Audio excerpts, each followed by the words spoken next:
Hi friends, welcome to my channel Chitraram recipes. இன்னைக்கான lunch box recipe என்னன்னு பார்க்கலாம் வாங்க. இன்னைக்கு நான் புதினா சாதம் பண்ணியிருக்கேன். புதினா சாதம் புதினா மட்டுமே போட்டு வேற கொத்தமல்லி எதுவுமே போடாமல் புதினா மட்டுமே போட்டு புதினா சாதம்.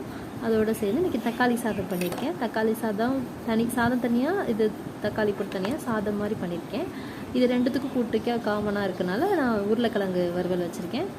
ஸோ இது இன்னைக்கான ஃப்ரூட் சாலட் என்ன அப்படின்னா மாம்பழமும் ஆப்பிளும் பண்ணியிருக்கேன். ஸோ இதுதான் இன்றைக்கான லஞ்ச் பாக்ஸ் ரெசிபி. இதோட சேர்த்து எப்பயும் போல் ஒரு பிளாக் டீ பேக் பண்ணியாச்சு. ஸோ வாங்க பேக் பண்ணலாம். இன்றைக்கான லஞ்ச் பாக்ஸ் ரெசிபி இதுதான். Like and subscribe to my channel Chitraram recipes. Thank you.